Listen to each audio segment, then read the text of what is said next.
नमस्ते। अंशु बुक में आपका स्वागत है। जरा सोचिए, जमीन के कई 100 फीट नीचे जहां हर कदम पर खतरा है, वहां सुरक्षा सिर्फ एक शब्द नहीं होता, वो एक पूरा सिस्टम होता है।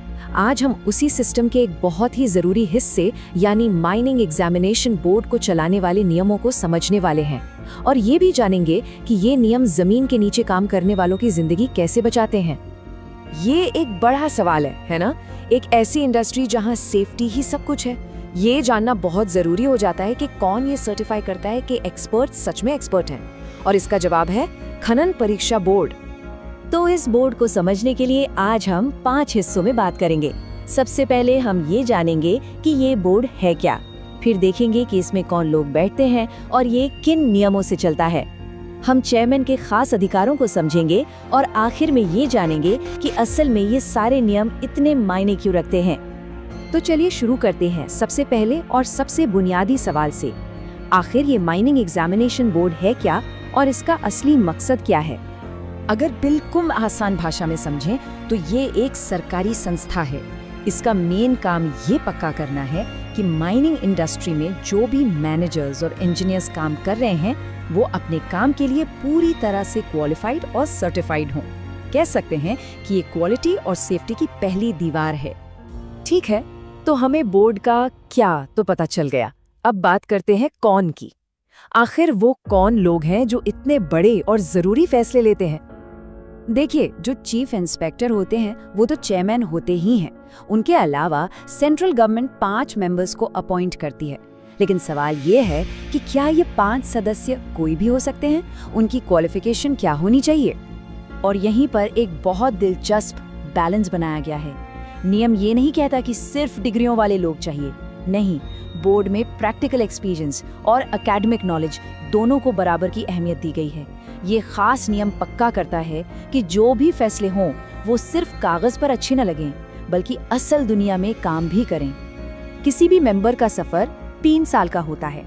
हाँ, वो चाहें तो बीच में इस्तीफा भी दे सकते हैं। और एक मजेदार बात यह है कि अगर वो उस संस्था को छोड़ दें जिसकी वजह से उन्हें चुना गया था तो उनकी मेंबरशिप भी खत्म हो जाती है। और हाँ, अगर वो अपना कार्यकाल अच्छे से पूरा करते हैं तो उन्हें दोबारा भी नियुक्त किया जा सकता है। अब आते हैं असल नियमों पर।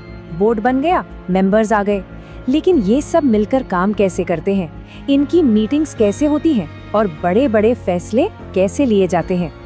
बोर्ड के पास 2 तरह की मीटिंग्स करने का ऑप्शन होता है। एक होती है रेगुलर मीटिंग्स, जिनकी खबर 10 दिन पहले पूरे एजेंडा के साथ दी जाती है, और दूसरी होती है इमरजेंसी मीटिंग्स, जो किसी जरूरी मामले के लिए सिर्फ 2 दिन के नोटिस पर भी बुलाई जा सकती है। ये फ्लेक्सिबिलिटी बोर्ड को नॉर्मल और अर्जेंट दोनों सिचुएशन से निपटने में मदद करती है। ये एक बहुत प्रैक्टिकल सवाल है ना? सोचिए, मीटिंग तो बुला ली पर जितने लोग चाहिए थे उतने आए ही नहीं, तो क्या होगा? क्या मीटिंग कैंसिल हो जाएगी? इसका जवाब कोरम के नियम में छिपा है। किसी भी मीटिंग को शुरू करने के लिए चेयरमैन समेत कम से कम 3 मेंबर होने ही चाहिए। अगर इतने लोग नहीं हैं तो मीटिंग 1 हफ्ते के लिए टल जाती है। लेकिन यहाँ एक ट्विस्ट है। अगली बार जब मीटिंग होगी तो चाहे जितने भी मेंबर आए, काम आगे बढ़ सकता है। ये नियम पक्का करता है कि जरूरी काम हमेशा के लिए अटके ना रहें। फैसले मेजॉरिटी वोट के आधार पर लिए जाते हैं। लेकिन सोचिए, अगर वोट बराबर हो जाए तो? ऐसी सिचुएशन में चेयरमैन के पास एक एक्स्ट्रा वोट होता है जिसे कास्टिंग वोट कहते हैं। ये वोट टाई को तोड़ता है और ये चेयरमैन के रोल की अहमियत को भी दिखाता है। काम में तेजी लाने के लिए हर फैसले के लिए मीटिंग हो ये जरूरी नहीं है। कभी कभी सिर्फ पेपर सर्कुलेट करके भी सबकी सहमति ली जा सकती है। लेकिन डेमोक्रेसी बनी रहती है। अगर सिर्फ 2 मेंबर्स भी कह दें कि इस पर आमने सामने बात होनी चाहिए तो मीटिंग बुलानी ही पड़ती है। अब बात करते हैं उस एक शख्स की जिसके हाथ में सबसे ज्यादा अधिकार हैं, चेयरमैन। आखिर वो कौन सी खास शक्तियां हैं जो उन्हें मिलती हैं? चेयरमैन सिर्फ मीटिंग को हेड नहीं करते, वही एजेंडा तय करते हैं, फैसलों को लागू करने के लिए ऑर्डर जारी करते हैं और जरूरत पड़ने पर सीधे सरकार से भी बात कर सकते हैं। असल में वही इस पूरे ऑपरेशन के सेंटर में हैं, बोर्ड के कामकाज की असली धुरी। और ये नियम ये बहुत ही शानदार तरीके से दिखाता है कि बोर्ड का काम कितना सेंसिटिव होता है। ये साफ कहता है कि जब तक चेयरमैन खुद ना चाहें, बोर्ड की सारी कार्यवाही कॉन्फिडेंशियल रखी जाती है। ये ट्रांसपेरेंसी और प्राइवेसी के बीच एक सही संतुलन बनाता है। तो हमने ये सारे नियम और प्रक्रियाएं देखी, लेकिन सवाल ये है कि इन सबको इतने डिटेल में बनाया क्यों गया है? इनका असली दुनिया में क्या महत्व है? ये नियम सिर्फ कागजी कार्यवाही नहीं है, ये वो अनदेखा ढांचा है जो ये पक्का करता है कि माइनिंग जैसे खतरनाक काम में सिर्फ सबसे काबिल लोग ही रहें और सेफ्टी के स्टैंडर्ड से कोई समझौता ना हो। हर नियम, हर प्रोसेस सिर्फ एक ही लक्ष्य की ओर काम करता है, सुरक्षा। और आखिर में एक ख्याल, ये सिर्फ माइनिंग इंडस्ट्री की बात नहीं है। हमारे चारों ओर ऐसी कितनी ही अनदेखी रूल बुक्स हैं जो चुपचाप हमारी दुनिया को सुरक्षित और व्यवस्थित रखती हैं। इस पर सोचना वाकई दिलचस्प। ये है कोयला खनन की दुनिया, और यहाँ पर सुरक्षा सिर्फ एक शब्द नहीं है, बल्कि ये एक पूरा का पूरा सिस्टम है जो हजारों जिंदगियों की हिफाजत करता है। तो फिर सवाल ये उठता है कि आखिर वो कौन लोग हैं जिनके हाथों में इतनी बड़ी जिम्मेदारी दी जाती है? आज हम इन्हीं आधिकारिक नियमों को जरा करीब से देखेंगे और समझेंगे कि एक कोयला खदान में सर्टिफाइड प्रोफेशनल बनने का सफर कितना सख्त और कितना जरूरी है। देखिए, इस पूरी व्यवस्था के दिल में है एक संस्था जिसे बोर्ड कहते हैं। यही वो अथॉरिटी है जो तय करती है कि कौन खदान के अंदर काम करने के लायक है और कौन नहीं। और इसका काम सिर्फ सर्टिफिकेट देना नहीं है, बल्कि ये पक्का करना है कि पूरे देश में सुरक्षा का एक जैसा मजबूत स्टैंडर्ड बना रहे। माइनिंग में करियर को आप एक सीढ़ी की तरह समझ सकते हैं। जैसे जैसे ऊपर चढ़ते हैं वैसे वैसे ज्ञान, अनुभव और हाँ, जिम्मेदारी भी बढ़ती जाती है। ये सर्टिफिकेट्स समझिए उसी सीढ़ी के अलग अलग पायदान हैं। तो ये हैं वो 7 सर्टिफिकेट्स जो माइनिंग के पूरे इकोसिस्टम को चलाते हैं। एक तरफ गैस टेस्टिंग जैसा बेहद खास काम है, तो दूसरी तरफ सरदार और ओवरमैन की निगरानी, और फिर सबसे ऊपर आते हैं मैनेजर, जिनके कंधों पर पूरी खदान की जिम्मेदारी होती है। हर रोल अपनी जगह पर बहुत अहम है। यहाँ एक बड़ा ही दिलचस्प पैटर्न देखने को मिलता है।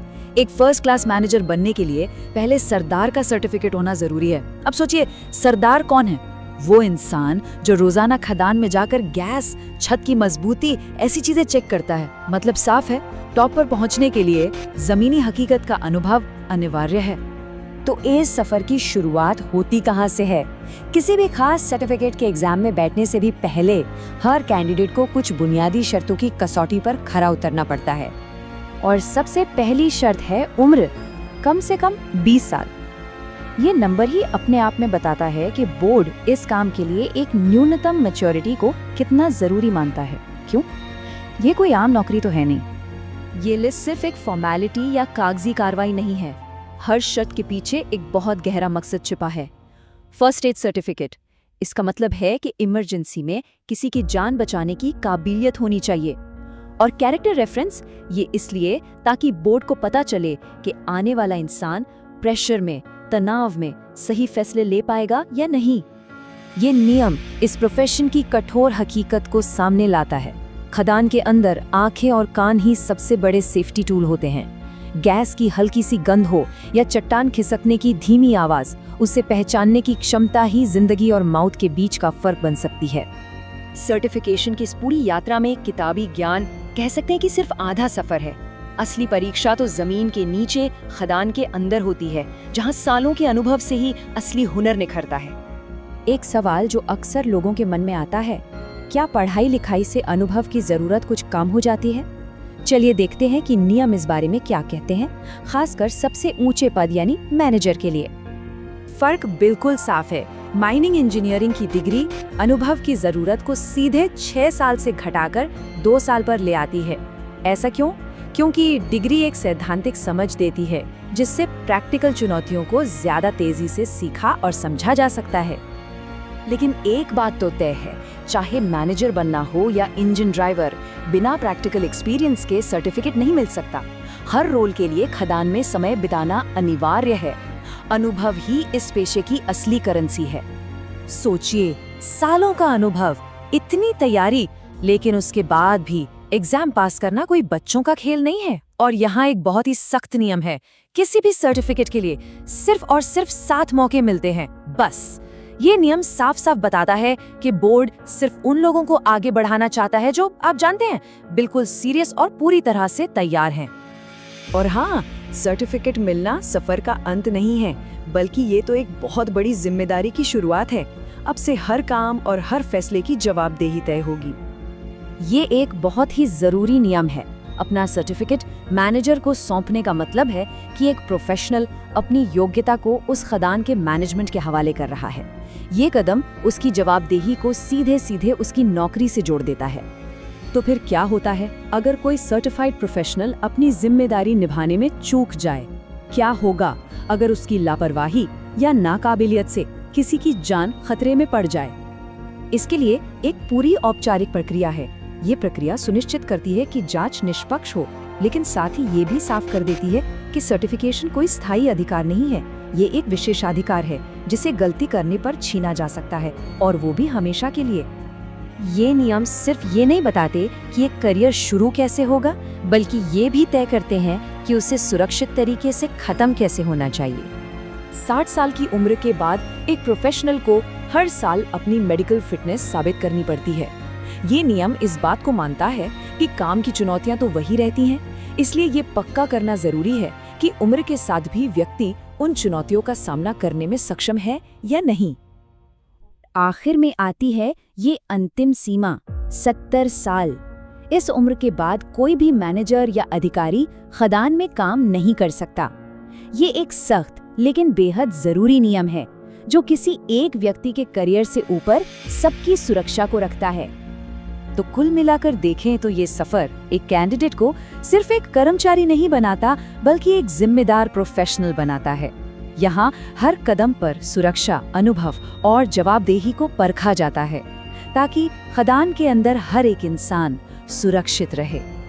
तो सोचने वाली बात यह है कि क्या ये सख्त व्यवस्था सुरक्षा के लिए वाकई जरूरी है, या फिर ये नए लोगों के लिए इस फील्ड में आने में एक बहुत बड़ी रुकावट पैदा करती है?